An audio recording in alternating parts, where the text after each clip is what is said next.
Assalamualaikum warahmatullahi wabarakatuh. Waalaikumsalam warahmatullahi. Innal hamdalillahi nahmaduhu wa nasta'inuhu wa nastaghfiruh wa na'udzu billahi min shururi anfusina wa sayyiati a'malina. Man yahdihillahu fala mudilla lahu wa man yudlilhu fala hadiya lahu. Asyhadu an la ilaha illallah wahdahu la syarika lahu wa asyhadu anna Muhammadan abduhu wa ba'dah. Allahumma shalli ala Muhammadin wa ala alihi wa ashabihi ajma'in wa man tabi'ahum bi ihsanin ila yaumiddin.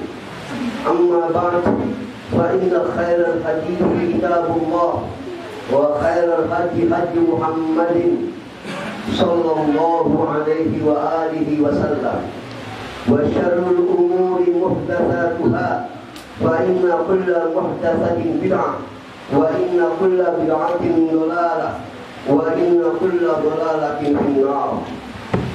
Qadira ma'azani Allah wa iyyakum. Sekitar 3 hari yang lampau, panitia kajian di Masjid Al-Hijrah ini meminta agar sudilah kiranya saya kembali mengulas persoalan mendasar tentang huwa manhaj as-salaf. Apa itu manhaj salaf? Alasannya masih banyak sekarang ini katanya yang ikut taklim baru, sehingga dirasa persoalan ini perlu untuk kembali diangkat, paling tidak persoalan paling mendasarnya, agar kita tidak ngeblank apa itu salaf. Setelah saya mempertimbangkan permintaan panitia, saya menganggap ini satu usulan yang memang bagus. Mengapa? Ikhwan a'azzani Allah wa iyyakum. Hari ini banyak di antara kita yang bicara paling tidak sering mendengar istilah manhaj salaf, tetapi tatkala kita ditanyakan apa itu manhaj salaf, kita tidak paham. Rame di mulut tapi tidak memahami maknanya. Ini bisa berbahaya. Apalagi kalau kita ikut-ikutan teriak menapik dada, saya seorang salafi, tapi ketika ditanyakan apa itu salaf secara bahasa, apa itu salaf secara istilah, salaf iku nama jaburan kue tak blengep tak apa. Ini mesti kita paham salaf itu apa. Bicara tentang manhaj salaf, ada 2 kata di sini. Pertama manhaj, kedua salaf. Jangan-jangan kita baru ditanya manhaj itu apa sih manhaj itu? Apakah kata-kata manhaj juga telah termaktub dalam ayat Quran? Baru manhajnya aja jangan-jangan kita nggak ngerti nih. Sering bicara manhaj salaf, manhaj salaf. Manhajku apa? Jangan-jangan nggak paham, baru di sini udah ngeblank, baru judul, belum isinya ini. Makanya dalam kesempatan kali ini izinkan saya mengangkat tentang persoalan mendasar, hal yang terkait dengan apa itu manhaj salaf, agar kita mengerti ketika kita mengucapkan sesuatu kita paham maknanya. Ikhwan azan ya Allah wa iyyakum. Sekali lagi, begitu pentingnya istilah manhaj salaf. Diharapkan kita semua nanti jangan sampai sering bicara tentang manhaj salaf tetapi kita tidak paham maknanya. Kita awali dulu dengan manhaj. Apa itu manhaj? Afan, di antara antum ada yang paham? Definisi manhajnya dulu, definisinya. Kata-kata manhaj itu diungkap salah satunya dalam Quran surah Al-Maidah ayat 48. Kita perlu dulu manhaj itu apa? Apakah ada kata manhaj itu, Ustaz? Ada. Dalam Al-Quran Allah telah berbicara dalam surah Al-Maidah ayat 48. Antum dengarkan. Likullin ja'alna minkum syir'atan wa minhaja likullin ja'alna minkum. Kata Allah, tiap-tiap umat di antara kalian telah kami tetapkan bagi mereka syir'atan, syariat, wa minhaja, maupun manhajnya. Ada. Jadi kalau kita melihat ayat ini, yang telah Allah tetapkan bagi tiap umat itu apa? Meliputi berapa perkara? 2, yaitu syir'atan wa minhajan, syariat dan manhaj. Bisa dipahami? Jadi istilah manhaj ini istilah yang Quran sudah mengangkat, bukan istilah baru. Jelas ya? Apa itu Ustaz? Manhaj. Manhaj itu apa? Ibnu Abbas radhiyallahu anhuma ya mengatakan manhaj itu jalan yang jelas, gamblang, terang, namanya manhaj. Jalan untuk mencapai sesuatu, jalannya ini jelas, gamblang, terang. Manhaj. Bisa dipahami? Sampai di sini bisa dipahami ya? Itu lihat di dalam tafsir Ibnu Katsir juz 3 halaman 129. Yang namanya manhaj adalah tadi apa? Jalan yang jelas, gamblang, terang. Anda pengen mencapai desa yang berada di luar daerah kita. Ketika Anda mau mencapai ke sana, Anda tentunya harus jelas posisinya. Mau kemana? Ke arahnya. Jalan menuju ke sana, manhaj. Jelas? Agar kita tidak tersesat. Dengan manhaj ini, kita tidak tersesat. Gitu. Ini pengertian manhaj, ya, supaya kita pahami dulu. Itu secara bahasa. Adapun secara istilah, itu tadi secara bahasa, manhaj itu jalan yang terang, jelas, gamblang. Adapun secara istilah, manhaj itu adalah kaidah dan ketentuan yang telah digunakan untuk pembelajaran sesuatu. Ini salah satunya. Kaidah, rumusan yang jelas untuk mengkaji sesuatu. Contoh, pada saat kita pengen belajar tauhidul asma wa sifat, ayat-ayat yang terkait dengan nama-nama dan sifat Allah. Allah punya tangan, Allah punya mata. Bagaimana cara kita memahami ayat ini? Maka ada kaidah, ketentuannya. 1, Allah tidak boleh diserupakan dengan makhluknya. Contoh. 2, walaupun begitu kita harus tetap menetapkan tanpa takwil, tanpa takyif, tanpa tamsil, tanpa tajsim dan sebagainya. Ini namanya kaidah. Manhaj, metode ilmiah. Bisa dipahami ya? Manhaj secara istilah. Kalau secara bahasa tadi, jalan yang terang. Kalau secara istilah, metode yang ilmiah dalam memahami sesuatu, kaidah-kaidah yang baku dalam memahami sesuatu. Itu manhaj. Sampai di sini dipahami enggak? Insya Allah bisa ya. Kalau sudah, kita masuk tentang salaf. Hari ini istilah salaf demikian ganas. Di berbagai medsos kita sering mendengar salaf dalam ungkapan.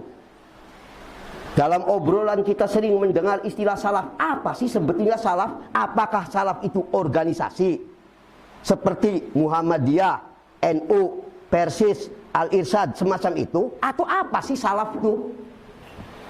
Ini kita mesti ngerti. Jangan ngaji tahunan, ditanya salaf itu apa, tidak paham. Maka kita mulai pengertian salaf. Kita awali dari secara bahasa dulu. Ini kita penting, salaf secara bahasa. Ustaz, apa sih Ustaz? Kok Ustaz sering membedakan salaf misalnya secara bahasa, secara istilah? Beda, ikhwan. secara bahasa dan secara istilah itu beda. Contoh, anak ungkapan, sholat secara bahasa artinya doa. Supaya antum paham nih, sholat secara istilah artinya doa. Dimanapun Anda mendapati orang yang sedang berdoa, kalau secara bahasa boleh kita sebut dia sedang berdoa. Kalau secara bahasa. Tapi sholat secara istilah, tahu nggak antum? Apa pengertian sholat secara istilah? Perbuatan yang dimulai dari takbiratul ihram dan diakhiri dengan salam dengan memenuhi syarat dan rukunnya. Perbuatan, peribadatan yang dimulai dari takbiratul ihram dan diakhiri dengan salam dengan memenuhi syarat dan rukun, itu secara istilah.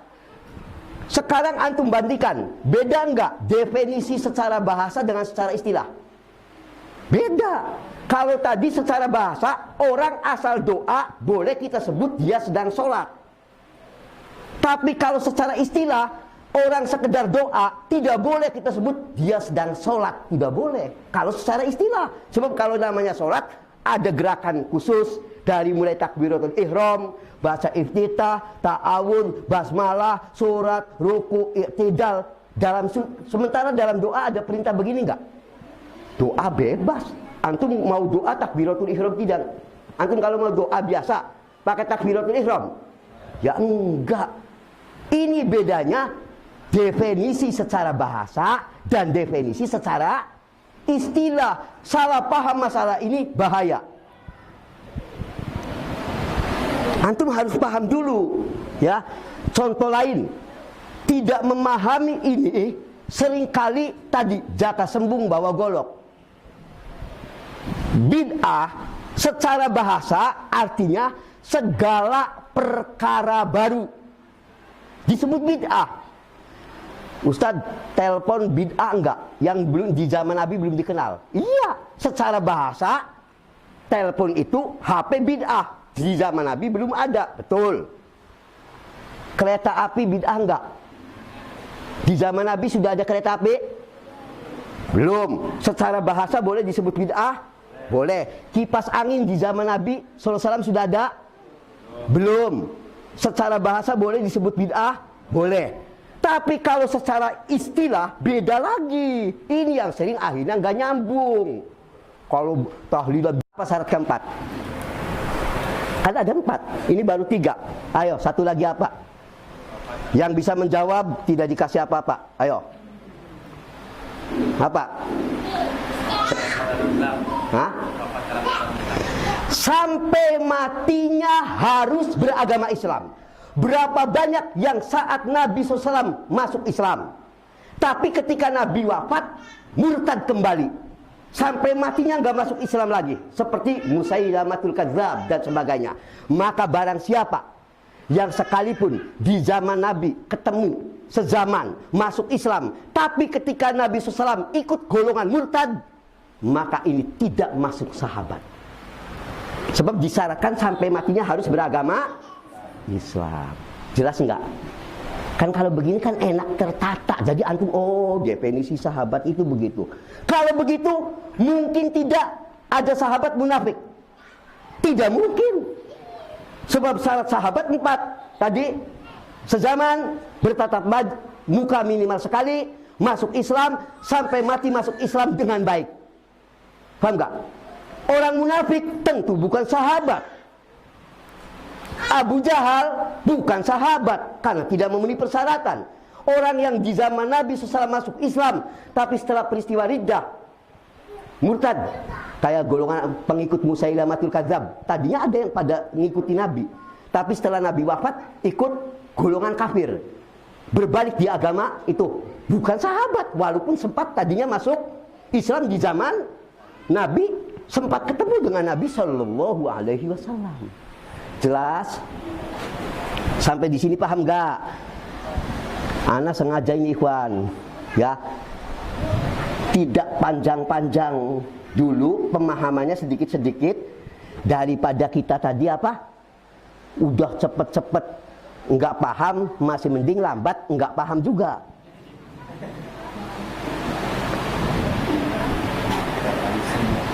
Iya kan? Sampai di sini dipahami ya. Antum ingat itu empat persyaratan sahabat. Kalau sudah, kita lanjutkan hadis tadi kan belum selesai. Kata Nabi SAW, khairukum korni, sebaik-baik kalian adalah yang sezaman denganku, yaitu yang diistilahkan sahabat. Ini yang pertama. Apa mentok di situ? Tidak. Kemudian Nabi kita Shallallahu Alaihi Wasallam menyebut lagi, tsumalladzina yalunahum. Selanjutnya generasi terbaik yang kedua kata Nabi SAW adalah generasi yang di bawah para sahabat yang dikenal sebagai tabi'in. Awas tuh. Ini direkomendasikan oleh Nabi generasi terbaik kedua setelah sahabat. Tabi'in definisinya apa? Tabi'in definisinya apa? Kayak tadi sahabat, cuma bedanya satu apa? Tidak pernah bertemu dengan Nabi. Bedanya, kalau sahabat mah ketemu dan sezaman dengan Nabi, kalau tabi'in tidak ketemu dengan Nabi. Kalau yang ketemu dengan Nabi namanya juga sahabat. Apa beda? Syarat lainnya sama. Apa tadi? Masuk Islam sampai mati Islam, namanya tabi'in. Ini generasi terbaik yang kedua. Setelah itu masih disebut lagi nggak Ustaz? Generasi terbaik lagi. Ternyata Nabi masih menyebut tsumalladzina yalunahum. Kata Nabi, selanjutnya generasi terbaik kedua adalah generasi di bawahnya, yaitu di bawah tabi'in, yang para ulama menyebutnya tabi'ut tabi'in. 3 generasi ini yang dikatakan sebagai khair, sebaik-baiknya korn, generasi. Kalau tabi'ut tabi'in apa? Bedanya dengan tabi'in apa? Kalau tabi'ut tabi'in ketemu dengan tabi'in tapi tidak ketemu dengan sahabat. Sahabat ketemu dengan Nabi. Tabi'in ketemu dengan sahabat tapi tidak ketemu dengan Nabi. Tabi'ut tabi'in ketemu dengan tabi'in tapi tidak ketemu dengan sahabat. Antum masuk apa? Generasi beli karuan, bu, keder. Kita ini generasi orang pugu-pugu, orang jelas generasi aja. Betul. Inilah setelah itu Nabi kita mengatakan intinya muncul generasi yang mulai buruk. Yang terbaik cuma 3. 3 generasi pertama ini yang disebut generasi salafus solih, pendahulu kita yang solih. Bisa dipahami? Inilah generasi utama salaf. Tadi salaf itu apa, Ikhwan? Salaf itu apa? Pendahulu yang lebih tua dari kita. As-solih, yang solih. Saya pengen tanya, Abu Jahal salaf kita bukan? Ayo, Abu Jahal salaf kita bukan? Secara bahasa, secara istilah, wallahi dia musuh kita. Abu Lahab salaf kita bukan? Secara bahasa salaf, sebab dia lebih tua dari kita, jelas. Tapi secara istilah, dia bukan salaf. Betul? Ya kan? Abu Bakar As-Siddiq radhiyallahu an salaf kita bukan? Secara bahasa. Ya, secara istilah iya juga, karena beliau bahkan orang yang pertama masuk Islam sampai wafatnya beragama Islam, bahkan beliau sahabat terbaik setelah Nabi kita sallallahu alaihi wasallam. Beliaulah salaf kita, Abu Bakar As-Siddiq. Kemudian Umar bin Khattab, kemudian Utsman bin Affan, kemudian Ali bin Abi Thalib radhiyallahu anhum ajmain, yang disebut khulafaur rasyidin. Jelas mereka salaf kita semua, baik salaf secara bahasa maupun salaf secara istilah. Baka Abu Jahal menang salaf bahasa baik. Ya, bisa dipahami. Antum punya orang tua. Orang tua antum misalkan nih, naudzubillah min dzalik, ahlu syirik. Orang tua antum salaf bukan? Secara bahasa, ya. Secara istilah, bukan salaf kita. Bisa dipahami? Bisa dipahami ya? Jadi sekarang antum paham ya? manhaj salaf. Manhaj salaf. Ngerti gitu. Sampai sedalam-dalamnya. Sekarang Ustaz, apakah di dalam hadis tadi Nabi kita Shallallahu Alaihi Wasallam waktu menyebut generasi terbaik, tadi ada berapa generasi yang disebut oleh Nabi? Siapa saja generasinya? Oleh ulama diistilahkan sebagai apa? Sahabat, tabi'in, tabi'ut, tabi'in. Disebut oleh Nabi sebagai apa? Sebaik. Ana pengen tanya, sebaik-baik apanya? Hartanya sugih-sugih, ribuan sahabat melarat jengkrat, ribuan sahabat miskin, ribuan sahabat yang bahkan HP Nokia 3310 aja nggak punya, saking miskinnya. Ya buset, waktu itu juga belum ada HP. Tidak mungkin baik karena para sahabat ini yang dipuji oleh Nabi sebaik-baiknya. Sebaik-baik apanya? Hartanya. Sahabat banyak yang miskin, betul. Bahkan lebih banyak yang miskin para sahabat. Wajahnya, gantengnya, banyak sahabat yang bahkan hitam, pendek, kurang enak dipandang, banyak. Berarti bukan sebaik-baik urusan wajah, bukan sebaik-baik urusan kekayaan. Berarti sebaik-baik apa yang dimaksud oleh Nabi SAW? Tinggal satu, sebaik-baiknya ketakwaan, agama, din. Enggak mungkin bukan itu. Betul? Sebaik-baiknya ini pasti kebaikan dalam akhlak, akidah, ibadah. Mereka terbaik. Kalau urusan harta, antum mungkin lebih tajir, bahkan lebih tajir, melintir. Bisa jadi, betul. Ganteng-gantengan, kaya-kaya sahabat bengen Bilal. Kalau antum mah gagah mungkonon delengna sahabat Bilal. Kalau secara fisik mungkin antum wah wali tarun. Sayang bela kapotu we. Kaya-kaya ganteng-ganteng ke. Antum lebih ganteng dari sahabat secara fisik mungkin. Tapi agama potel. Wis aja cerita. Hari agama mah aja cerita. Wis wassalam ya. Ya kan, kekayaan, wah ini motornya apa antum yang motor gede sekarang tuh.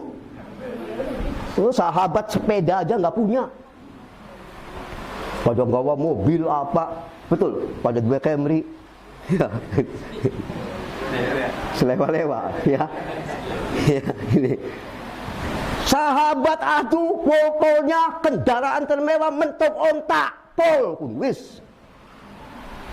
Ya, tetapi tetap Allah mengangkat derajat para sahabat sebagai khairukum, sebaik-baik. Tidak peduli sejelek apapun fisiknya, tidak peduli semelarat apapun mereka, tetapi ketakwaan, suluk, ibadah, akhlaknya, mereka adalah sebaik-baiknya contoh bagi kita semua. Jelas? Inilah yang disebut salafus solih, para pendahulu kita yang solih. Jadi sekarang antum tahu, kalau hari ini ada yang ngomong, ya salaf ini ekstrim. Ini ngomong apa? Enggak ngerti salaf itu ekstrim itu apa. Ekstrim tak apa maksudnya? Dia enggak ngerti ngomong apa, ngomong salaf, menjelek-jelekan salaf. Kalau mereka tahu Anda semua wajib ikut pada salaf, karena mereka apa? Dikatakan oleh Nabi SAW sebagai khairukum, sebaik-baik. Kenapa Anda marah? Bisa dipahami. Ini yang kita maksud. Kita pengikut salaf ini, pengikut ini. Kita bukan pengikut organisasi tertentu, tidak. Kita bukan fanatik. Organisasi macan terbang sabodo amat. Organisasi jaran putih los sabodo, gak peduli. Tapi manhaj kita adalah salaf. Antum mau cungure dawa, laka cungure los. Betul. Mau keriting, kribo, botak, sabodo amat. Yang penting ikut sahabat, tabi'in, tabi'ut tabi'in. Mau Sunda, Jawa, apa di situ yang lainnya Batak, sabodo, Allah tidak memperhitungkan itu. Anda mau Arab, mau Sunda, Jawa, Cina, Amerika, Eropa, sabodo, sebaik-baik kalian adalah yang mengikuti jejak para salaf itu. Tidak mengenal apa-apa. Betul?